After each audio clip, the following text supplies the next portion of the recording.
Today's topic will come from something that came to me at 5:55 in the morning. It was pretty cool, because it was pretty complete. But this is the idea of we've talked about the creation process. I've done talks about the creation process, how we got here and things like that. So it's along those lines, but something really, really special in this, because I'm going to share a little bit of a story that came to me that helps explain it all. But it's all about how we got here. People will say this all the time, whatever we study, different reading material, even if they get that we're not in Kansas anymore, Dorothy, even if they get, that we're here on earth, is there a reason? What's the purpose to life's tests? How did we get here? And if it's all an illusion, as many systems say, from Lao Tzu and the Tao Te Ching, or Buddha, or Jesus in A Course in Miracles, if we're hearing, and Hinduism, of course, all these systems saying, even the indigenous Aboriginal people that said, we're the dreamers of the dream. We're dreaming the world into being. They're all consistent, but nobody understands it. So in the Western world, nobody recites that very often. In the Eastern world, it's a very common teaching. The Western world, they're like, oh yeah, exactly, it's all an illusion. They're like thinking, whatever. They don't understand what we're saying. It is hard to understand, and yet it's only hard for hardened minds to really understand it. We have such an arrogance, we don't get what it means that this is an illusion. It has to be an illusion.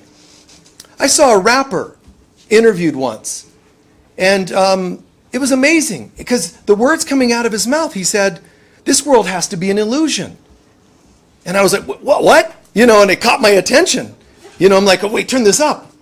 What? And he's going, it has to be an illusion. It's so crazy it can't be real. And I'm like, oh my God. Wisdom comes from everywhere. God's voice speaks to me all through the day. It's a workbook statement. And it does, and it can come through any place. But this person didn't study Eastern mysticism.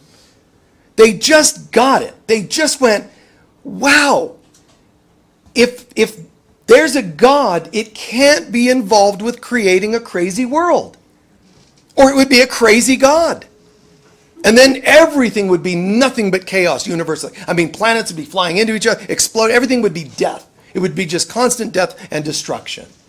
So it doesn't work that way. The whole world, the whole universe is an illusion that we dream into being. And, the Bible and the Ten Commandments you hear, thou shalt not bear, the idea of images, worshiping idols, images, false images. What does it mean? And, I was brought up the same kind of religious background most of us, which is kind of like none, but it's, this pseudo-religious concept that, what did it mean? Oh, well, the ancient people, and they formed objects to worship, golden calves and that sort of thing. Okay, well, sure, it could include that. But what does it really mean? Do not bear false images. Do not worship false images. You know what it means? It means the images we have started living. I'm a black person, I'm a white person, I'm a male, I'm a female, I'm Republican, I'm Democrat, I'm successful, I'm poor.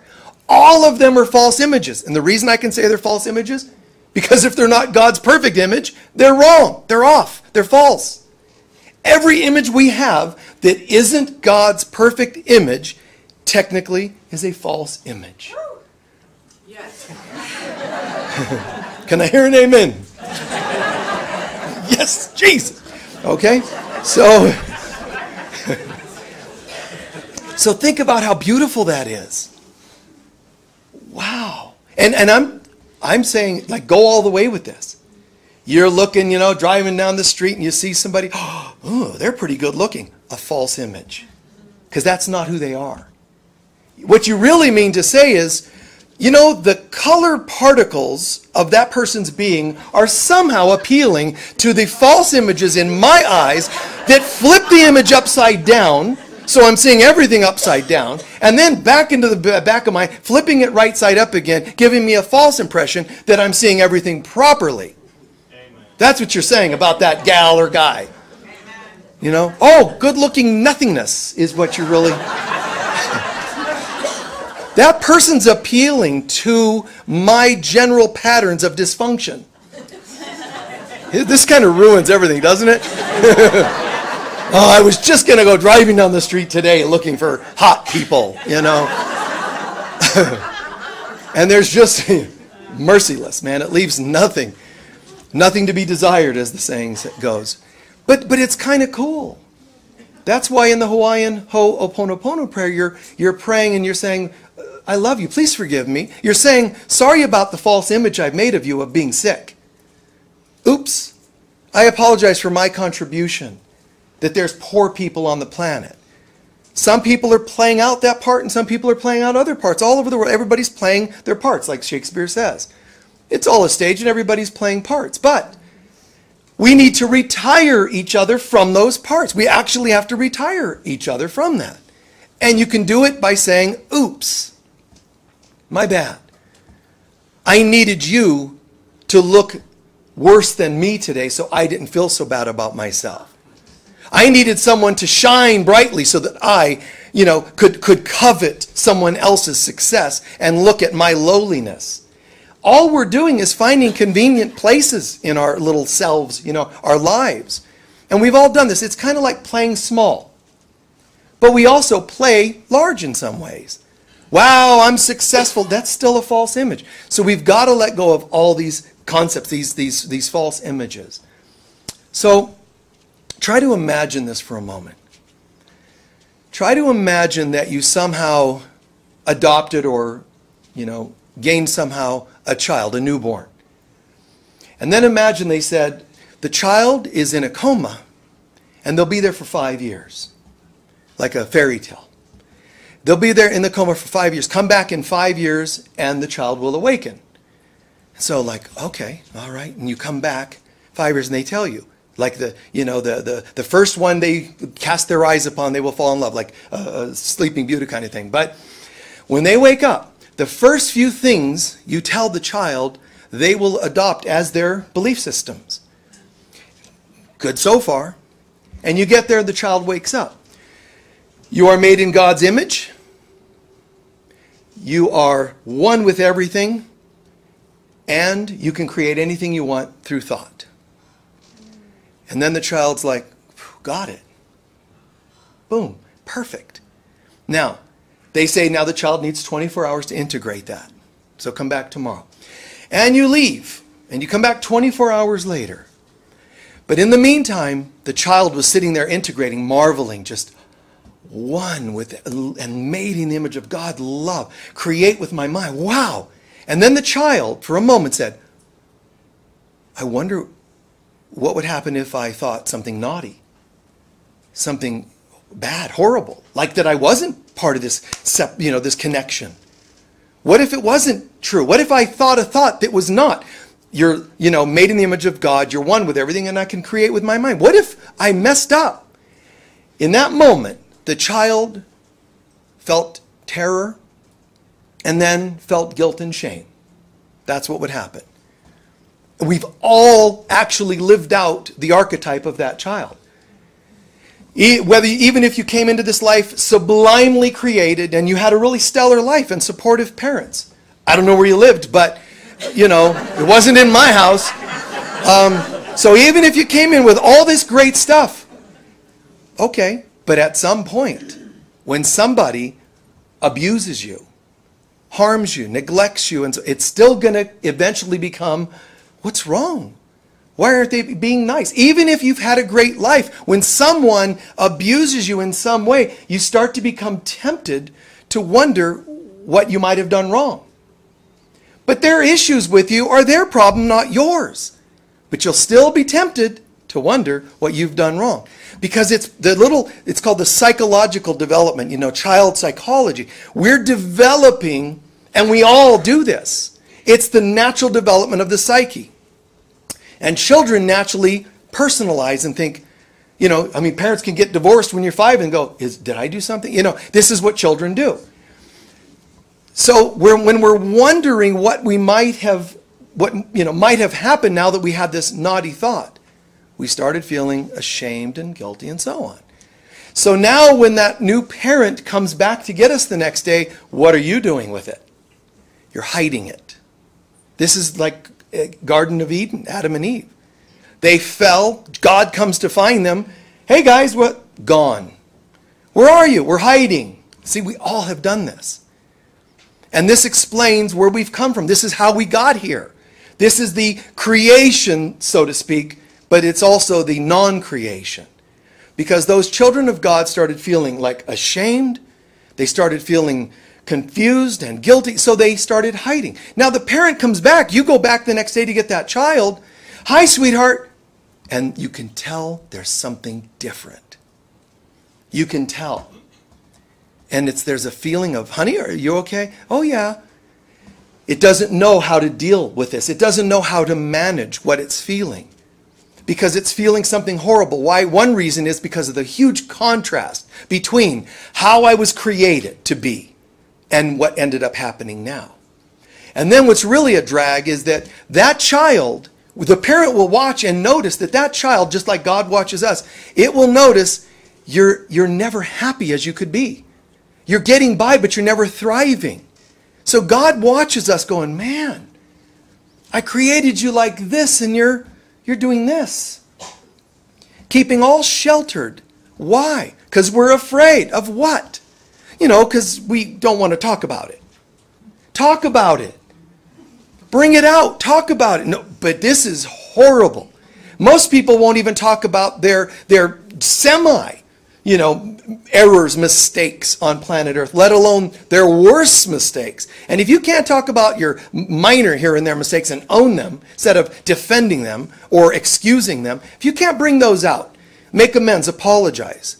If you can't do that, you're not going to get to your deepest stuff. There's a saying, we are as sick as our secrets. So if you can't bring that out, you're never going to bring out the ultimate, which is, I thought the separation took place. I thought that when I had the concept in my mind, I wonder what would happen if I actually thought it happened. And I started feeling guilty and ashamed. That's the deepest level of soul. Most of us can't even own that we tied our shoes wrong today. We have blame. We either suppress those feelings or we blame them. And that's why we have humans on this planet. Instead of a oneness, we have separate people. So we have somebody to blame for our stuff. Amen. That's why you have to say, I love you, man. I'm sorry. Sorry for what? Why does that prayer, the Hawaiian prayer, why does it talk about sorry? Some people say, oh, sorry is a negative word. You shouldn't use it. They need it. They need it more than the other folks because they're hiding behind something. Oh, sorry is a negative. When you affirm sorry, it means you're a sorry soul, and now you've lowered your consciousness. No, you become empowered when you say, my bad, and done, and you let it go. When you pretend you didn't do anything and you stuff it behind, I don't like to say the word sorry because it's a negative word, you stay messed up. Bring it out. You have nothing to lose. So you just say, okay, here I am. Like Yogananda says, just open your heart and say, here I am, God. All of me. No rock left unturned. Here I am, every part. And religion, however, has taught us that when that happens, then a lightning bolt will come and strike you dead. That's not what happens. Something related to light, but not lightning. Light shines upon the creepy things that were under the rocks. And those creepy things are my guilt and shames. And we think, oh God, okay, I'm going to get real strong here and go before the Lord who's going to probably strike me dead. No, it's not going to happen. Go. Trust. God, here I am. In the silence, quiet of your own little confessional, your room, your bedroom, your closet, your bathroom, wherever, the shower, backyard, hammock, chair, anywhere. And do it consistently. Here I am. That vulnerability, man, it brings light in. It allows miracles. I get to choose between my salvation and condemnation, and I choose every day between those two. All my secrets add to my condemnation, and all of my openness and vulnerability, adds to my salvation. How can I become a higher being when I won't let go of the weight that keeps me dense and stuck on the lower realms? Can I hear an amen? Can I hear an amen? There we go, honey. All right, you see? So it's just beautiful. There's no harms that's going to come from it. Just beautiful. Now that child, remember, didn't do anything wrong, per se. It didn't do anything wrong. But it did believe in something that wasn't true, right? When it chose to believe in something that wasn't true, technically God is right, capital R though. God is right consciousness. When you and I are not in God consciousness, we're technically wrong. But not in a bad way. So there are these people out there that say, oh, there is no wrong. Those people are completely wrong. When I'm not choosing to be right in consciousness, called righteousness, right consciousness, then I'm in my wrong consciousness. This doesn't mean the duality of opinions, rights and wrongs. I'm not talking about right and wrong opinions. I'm talking about incorrect consciousness, which means I'm flawed. Correct consciousness, which means I remain as God created me to be. There's nothing wrong with saying that. Nothing, bad about affirming it. It's true. So we can kind of even get excited about going, man, I was thinking an incorrect thought. But do it not just when you have thoughts about yourself that put yourself down. Do it when you have thoughts about other people. That person is ugly. That person is stupid. That you're always wrong about your opinions of other people. There are no other people. You're schizophrenic, spiritual schizophrenia, when you look around and think you see other people. There are no other people. All I see is part of me. So what I can learn to say is we or me. Don't say them. We or me. Man, that person's really upsetting me. It really is more accurate to say there's something going on between me and that person that's triggering something in me. If I'm totally clear, there's no buttons for them to push. I know that sounds pretty idealistic. Like some people are like, well, I'm a button factory, man. I have buttons. How am I going to get completely clear of all the buttons? There's two ways. One, daily practice. When you're shown a button, work on a button. The second way is to just generally surrender them all to God. You can do it one at a time, which works. But you can also just go, I got buttons. Instead of, well, I'm waiting for one to show up and then I'll let you know. Oh, there's one, and doing one at a time. Just, man, I'm a total button factory. Here I am. They're all through me. Every gland, every cell, every organ, every memory. I got buttons everywhere. You can generally surrender it and then you will generally be released from them. It's because the Holy Spirit, which is the Divine Mother, it knows where they all are. If I wait around for them to show up, we have what's called reincarnation. You have to keep coming back. How many buttons you work on? Oh, good 4 or 5. Oh, that's great. 4 or 5. Can you believe this guy? 4 or 5. You do know that you have 8 billion, right? Do you know how many lifetimes that'll break into? You're going to be here for a while. And Jesus tells us in A Course in Miracles, more or less, he's saying something to the effect of, you guys are hoping this will all end soon. You've been doing this for millions of years. So technically, you're just now getting over that hump of awakening, and humanity's starting to reach a nice pinnacle to start moving into enlightenment. But technically, it should take another several billion years, millions of years or whatever. And it's like, that's just depressing to think it's taken us millions of years to get as messed up as we are. And now we're going to take millions of years to try to get back to awakening. He agrees with that, but then he throws in, it's going to take a lot of time. Oh, geez, you're kidding me. And then he says, oh yeah, but time's an illusion. So we can kind of play with that a little bit. Meaning, Jesus, how many millions of years are we supposed to do? Well, let's just use a round number. 10 million years away from waking up. Oh man, so on this new learning curve, the time is an illusion learning curve, what's it going to turn into? He says it depends on you. Technically, it could take a few seconds. I like that. I like your thinking, Jesus, on that. I dig that. A few seconds. See, because a million years, I just immediately go, oh man, I'm not coming back. Get somebody else to teach. I'm not, this is like taking too long. But he says it can take 10 million years can turn into just one. Is that a worthy trade-in? That's still a long time. But technically, 1/10, that's a pretty fair bargain if you think about it. But how about turning it into, 100,000 years? Wow, it still seems like a long time.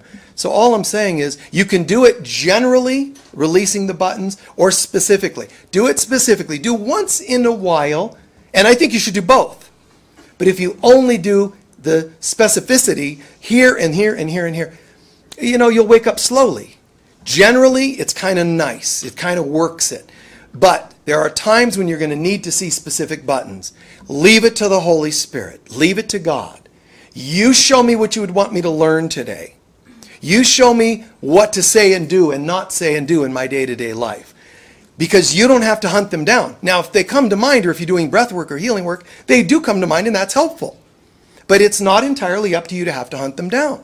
Just live generally. I'm starting another day today, and I choose awakening, salvation, rather than judgment and condemnation. Show me and guide me.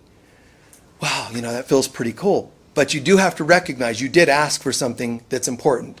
My salvation, my awakening, yes. But that doesn't happen without the parts of me that are not awakened, called buttons, to be shown to me.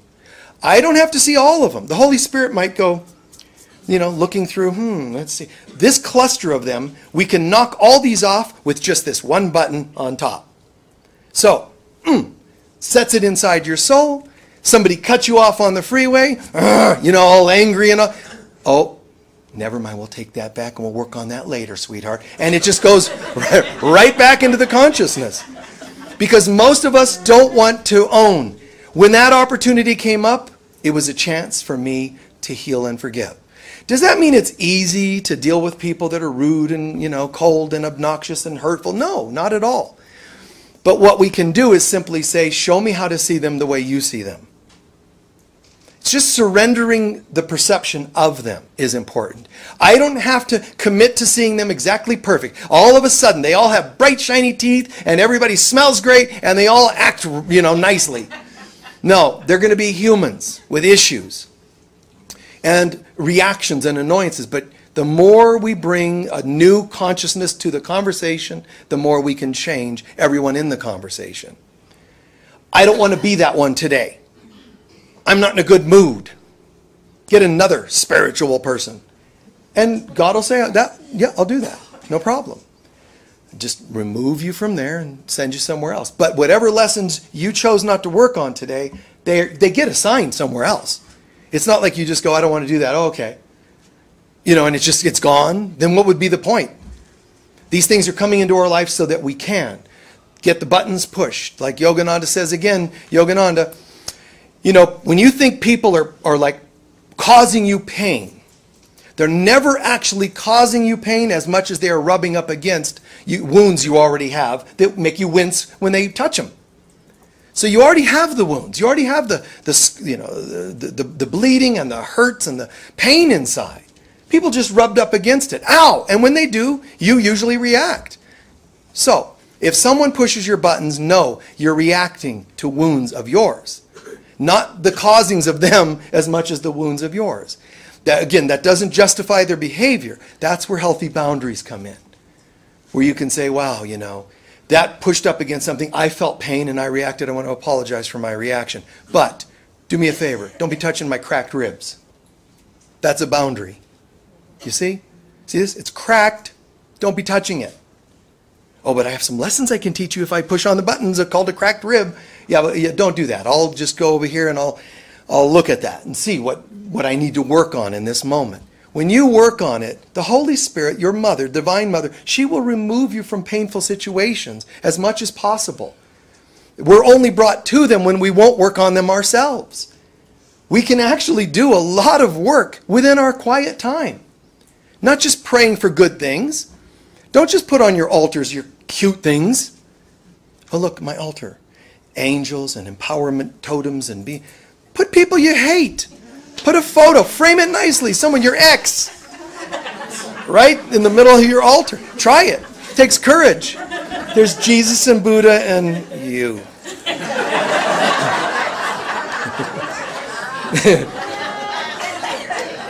Because if you can do some work with that person and try to see them as you see this one and this one, you will have done more work than if you'd have looked at this one or this one and prayed to them. You may not want to put that on your physical altar, a physical picture. But I'm saying in here, it's a metaphor in our consciousness, in our soul. Just to be able to include even the people that have been hurtful. But I'm not talking about pretending that they were nice. Okay, I'm going to look at a picture and, oh, you were actually an angel the whole time. It was all me. Because you're never going to believe that. I'm not saying their behaviors were sweet. Jesus tells us in A Course in Miracles, when people are coming from their egos, they're always wrong. So he's not justifying their behaviors. When they're coming from their egos, you can bet they're not coming from a good place, and likely they were not very nice. He's saying, however, they're trapped in what they're doing to you. They're karmically trapped, and I'm asking you to help me release them. Why don't you release them? Because they entered your life and pushed your buttons. So you would help me release them if you would snip off the buttons they pushed and let them fall to the ground. Did they push any buttons? Yes, and that's called tracking. To look inside and see what they might have been, what buttons they might have been pushing. Well, they pushed buttons about my self-worth, my self-esteem or whatever along those lines. They pushed buttons about rejection or betrayal. See, look at it. And then you learn to say, and it seems like it's what they did to me, but I already had the button for them to push. So I forgive them for the doing. Now I forgive myself for the being, the one that was being oversensitive, the one that was being hurt from the past. Forgive them, forgive myself, and the third stage is there's nothing left to forgive now. I'm back to holiness. And maybe not permanently, cosmically, but in that moment, you're now back into holy consciousness. And that's where and when we can attract miracles. So miracles naturally come rushing in. They're not sent by FedEx. They naturally are already there. Miracle consciousness is in us. It doesn't get sent to us. It's in us. But we can't see miracle consciousness, spiritual consciousness, while we are holding armor up, shielding it away, not allowing it to enter our lives. It's here. So when we heal our heart and soul, things kind of open up. And the things because we know a world outside. We don't have an inner world much anymore. So what we know of ourselves is usually reflected outside. So I'll know that I'm getting there when I see miracles coming into me. But they're really already there. But we're too stubborn to see it that way. So we like to see things coming to us. That's what seems like evidence to us. So we start to see that when I stop shielding these things away. And I'll stop shielding those things away when I let down the walls inside myself. So it's an amazing, it's an inside job, as we say. But we have to own. Is there a right and wrong? Well, there's the dualistic right and wrong, remember, of opinions. I'm not talking about that in this talk. I'm talking about wrong consciousness. Judgmental consciousness is mistaken. The word wrong, all you have to do is substitute it with, mistaken. We were mistaken to think we could be separate. Now, there's a really good thing about this story about the child, because the child now gets brought home and it's never the same. It's continually sad, it's continually depressed, and it's hiding something went wrong. Now, it's thinking that if I do say, first of all, it could be afraid that something bad's going to happen to it, because it was told thoughts create. That was the third rule it was given. Thoughts create. So it's thinking, so that means something bad's going to happen, and I'm just going to do my best to be quiet until it happens. It's a really harsh way to live. However, there's also the concept, not only that bad's going to happen, but I love my mom, dad, creator, and I feel like I might have hurt them. So it's not just what fear I have of what will come to me. I'm also sad that I've maybe hurt my beloved parent, right? God. But it takes courage to say, all right, I'm going to risk it. Mom, dad, here's what I did. I had this thought. Oh, did you, sweetheart? Yes. What was the thought? Well, you told me that I was one with all things, yeah, and I was love and could create with my mind, yeah. Well, I had a thought, because you said thoughts create. I had a thought that what if I'm naughty? What if I were bad? What if I don't act like you, like wonderful all the time? And so I know thoughts create, so I know something bad's going to happen. Oh, well, that was a natural assumption. This is what God is trying to tell you and me. It was a natural assumption that you made there, thinking that you did something wrong. Garden of Eden, ate from the apple, and now fell in Eden. It totally makes sense that you would have thought that. But you didn't understand that when I said that thoughts create, only real thoughts create. What do you mean only real? Well, love is real, and there's no opposite to love. So only loving thoughts are real. So when you thought that, what if I do something horrible? What if I'm not as God created me? What if I do something wrong and I'm bad and ashamed and so on? None of that really happened. The child actually went and slept that night. You see, it goes to sleep and dreams of the entire experience. In other words, that's why we call it spiritual awakening. Our awakening means to awaken from a nightmare. Sometimes looks like a dream on this planet, but everything is us dreaming the world into being. Everything we see in our lives and in our world is the effect of our belief systems. So we are the child who thought that we did something wrong and then lived a half life. Just really afraid, constantly afraid, tense and anxious. What a weird life for a child. If you gave me a child and it was thinking that, I would do everything I could to help alleviate those thoughts in that kid. Wouldn't you? Yes? Then why don't we do it for ourselves? Just treat yourself as decently as you would the child. And there's no way you'd give me a 5-year-old and I'd say, hey, it's telling me I had, thoughts and sad thoughts and angry thoughts. And I said, oh, well, that's it. Bad things are coming to you now. Like, wow, what kind of parent or guardian, No. It would have been, oh, sweetheart, not at all. Well, I had a dream last night that I was a bad person. I would tell it, well, it was a dream. And that's what God's trying to do. It's just a dream, honey. You had a dream, and now you're awake. But we're saying, oh, no, we're not fessing this. We're saying, no, we're not going to talk about this. We're going to keep it inside. We cannot heal with our secrets. We can't heal because the secrets are, why are we keeping it a secret? Because we're afraid. And as soon as we're afraid, do you know what we're doing? We're affirming the problem is real. We're affirming that we are flawed. I wonder what it would be like if I were flawed. Oh my God, that's terrible. Now I'm afraid. What? That I'm flawed. But God said, rule number 1, you're made in my image. You're forgetting rule number 1. You are only love. And I'm not talking about human perceptions of love and nice. I'm talking about divine wholeness and perfection. That's our true inheritance, our true identity. So we decided we might be something else, and the sad thing isn't that we had the thought. It's that we believed it. So what are we going to do about it? Don't get into, I'm not going to have bad thoughts. Erase, erase, erase. Don't get into obsessing on don't have bad thoughts. Just don't believe them. Don't worry about having them. Don't believe them. So you can look at a person, you can think a thought, and if you start going, oh gosh, spiritual, Course in Miracles, I'm not supposed to have these thoughts. It's not helping. Because the very shaming of yourself and trying to hide it again is going to keep you hurt. Just own it. Wow. I just noticed. I was thinking about that person's color, race, gender, religion, whatever it is. And I was mistaken to think that they were more or less, darker or lighter, stronger, weaker, masculine, feminine, or whatever you think of it to be.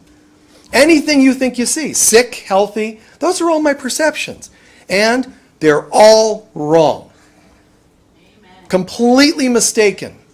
See, if I try to wish you into more health, I already am affirming you're sick. And I'm wishing you, because I'm an amazing being, into better health. The real way to heal is to identify with who you really are by erasing who I thought you were. You showed me sickness, and it was a mistake. You were mistaken, and I was mistaken. You're not sick. Who are you really? And start affirming, go after that. Go after seeing people as they really are. How? Ask God to show you how God sees that person, and then it'll start to happen. Am I really willing to see you whole? Am I really willing to see you prosperous with everybody we know? And whoever shows up in your mind, out of the blue, driving down the street and a person from high school pops into your mind. You think, what was I thinking of them? Every time someone arbitrarily pops into your mind, there is a good likelihood it's for a reason. And the reason would always be, here's someone to forgive. Here's someone to forgive. And you don't have to know how. Well, I don't remember. I knew the person, 11th grade, but I don't remember any conversation. You don't have to know who did what to who. All you need to know is, that's interesting. They popped into my mind. And I love you. Whoever you are. And they could have been hurtful people. Boom, into your mind. Don't be too confused or dazed by it. They popped in for a reason. God, how would you have me see them? And the bottom line is God's going, this is wonderful. I have a bunch more now because you're doing a great job. Let me just give you a bunch more. Boom, boom, flashcards, Boom, boom, hot, terrible, hurtful, abusive, rejecting, and nice and not nice. And the flashcards come up of all these faces, and they're all for a reason. Because when you're done on planet Earth, it's not because you went up on Bell Rock and chanted for ships to come and get you. It's when you're done on this planet, it won't be because you've, pranayama'd enough and yoga'd enough and fasted enough. Those aren't going to be what synonymous with your awakening. It's when the flashcards hit and there's nothing left. No cards left. The Holy Spirit's doing this. You're reacting and pushing, buttons are being pushed and you're forgiving, loving, and it goes on for a while. Then all of a sudden, the cards are blank. And there's nothing. There's no energy, no charge anymore. I don't see you as, wow, good looking or ugly or, no, nothing. There's only the light of God. So those cards that had images, pretty soon, they're just blank, not just blank cards, they're transparent. So God, who's holding them up to you, is basically like my post-it here. It's like God's going to be flashing these things in front of you, and then at some point, there's no images stuck on them. There's no images because you have no images, graven images. You have no false images left. You have no people left that you're holding as an idol. The idol don't mean just people you like I want to worship somebody because they're good looking or whatever, or they're successful. Anybody you have a charge with is a false idol. Anyone you like and dislike, if you think they're other than you, they're lesser than God, including yourself, then they're false images. So the images are on these blank, let's say clear pieces of plastic or glass. There's images stuck on them. And eventually, if I'm holding those up, you're seeing those, if I'm God playing that role for you. But at some point, the cards are coming up and there's just clear glass, nothing left, no images. Now what do you see? What's left? God. You're looking and you see God. And that's exactly what we're supposed to see when we look at each other. Yep, there's my ex, yeah. Oh, mom, yeah. Mom again. Mom again. Mom in the last lifetime. Mom when she was my kid. Mom when she was my dad. And so on and so on. And this character and that person and this and that. And people you like, people you don't like. I want more of those. I like those people. They're all images. And they flash and they flash. And then all of a sudden you're learning to see them as God sees them, to see them as God sees them, to see them as God sees them. Oops, reaction, love, forgiveness, blessings, to see them as God, as God, as God. And all of a sudden, it all levels off.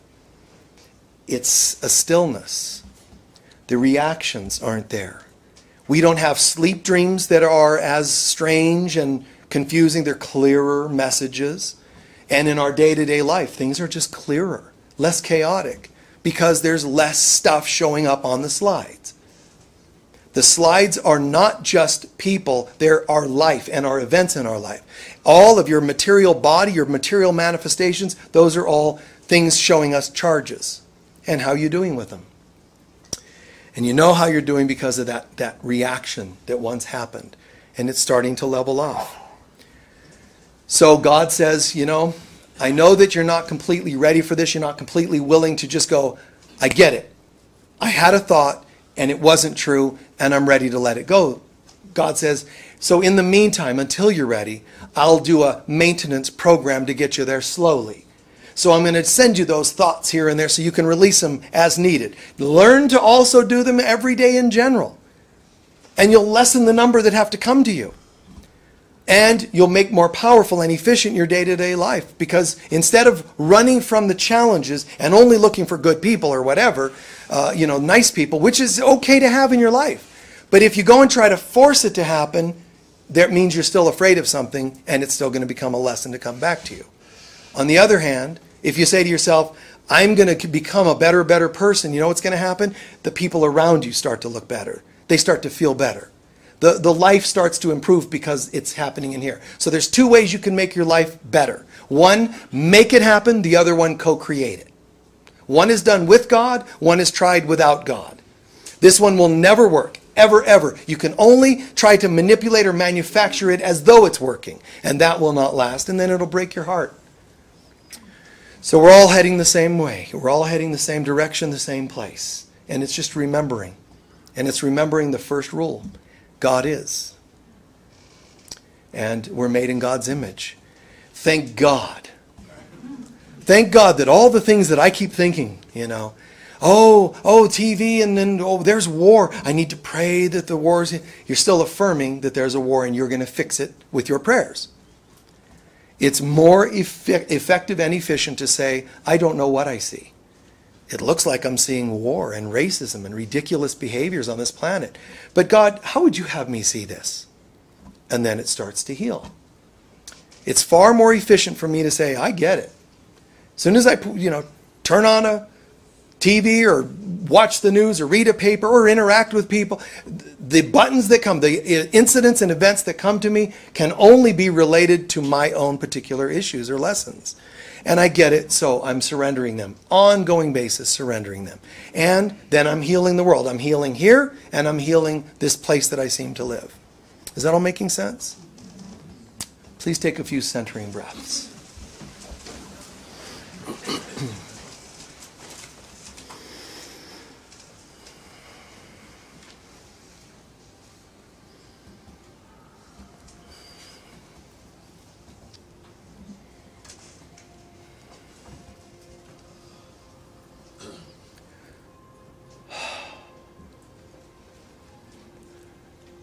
Let's do our best with each inhale to show up to the inhale, but on the exhale to consciously let go.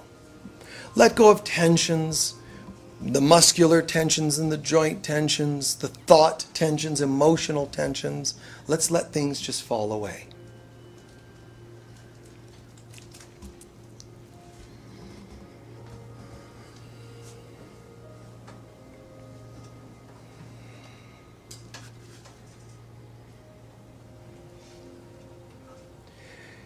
Being as children, Jesus says, be as children to enter the kingdom. And so if we take a moment to just imagine all tensions and issues of life fall away, melt away, and we become clear for a moment.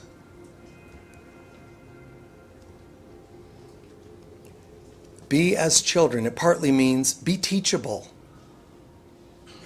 Be pure of heart. Be open to learn.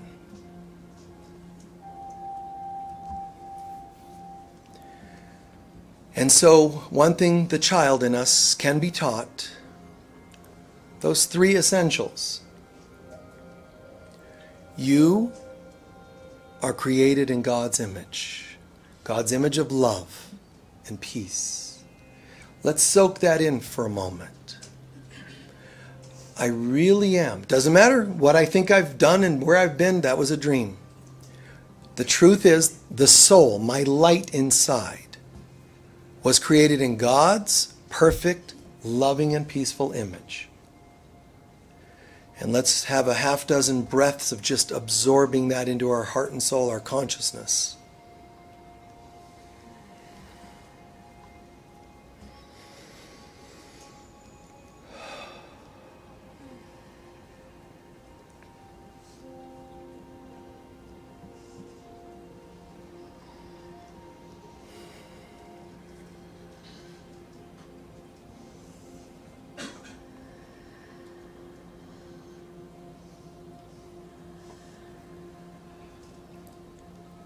And then Law number 2.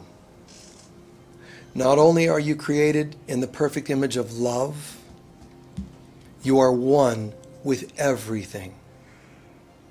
Everything that's real.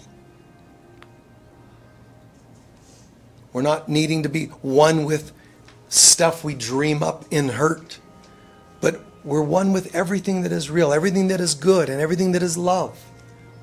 We're one with the light in each other.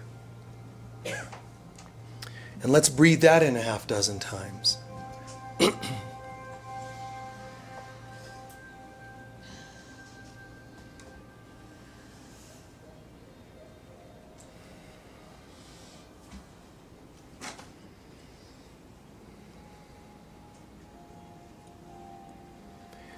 Made in God's image of love, one with everything, and from that place, from that state of mind, rule number 3, law number 3, and you can create anything with your mind, not your intellectual mind, with your consciousness. Made in the image of love, one with all, and now a co-creator with my mind, my consciousness. Soak in law number 3.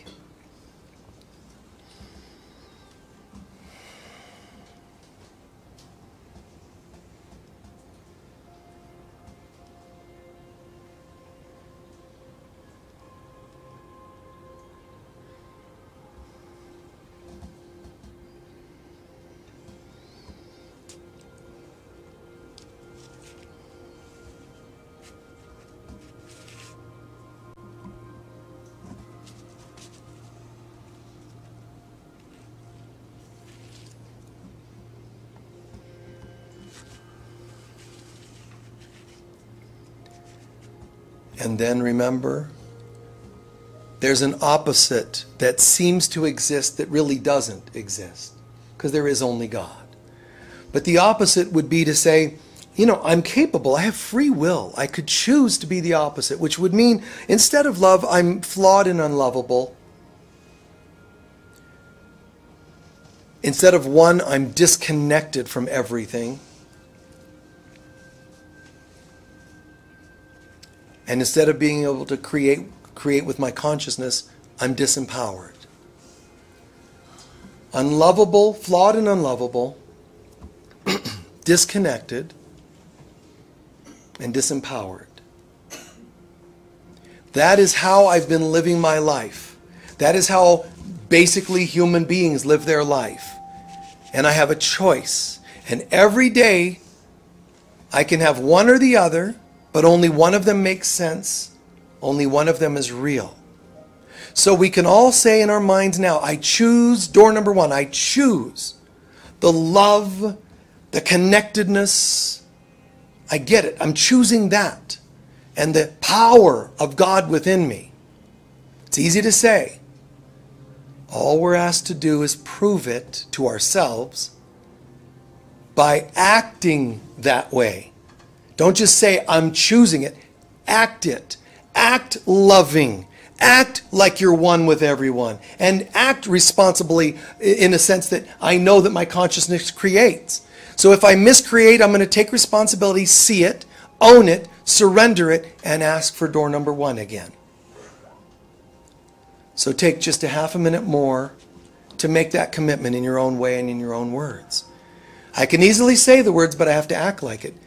Feel like you make that commitment and just practice. Promise to practice doing that. Acting loving, not just calling in, I deserve God's love. I deserve to be as God. Act like it. Act like you're one with things.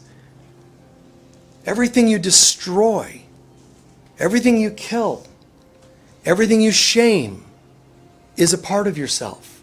So act like it and act like you understand that. So that you can say, this doesn't feel good.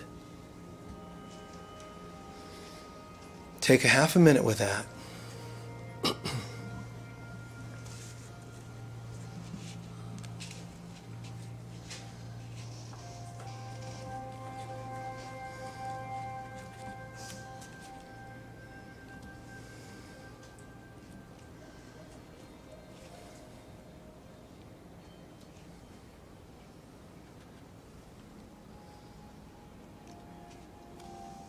And then quietly begin to give thanks. Give thanks that this is the law. Give thanks that this works. This is real. You have made a different decision today. Really understand that. Give thanks that you're choosing awakening. Don't just ask God to make other people act more loving, one, and empowering to you. Cease saying, other people took my power. Choose love, oneness, and empowerment within yourself. And do your best to see it and bring it to others. And then it's ours. And so it is.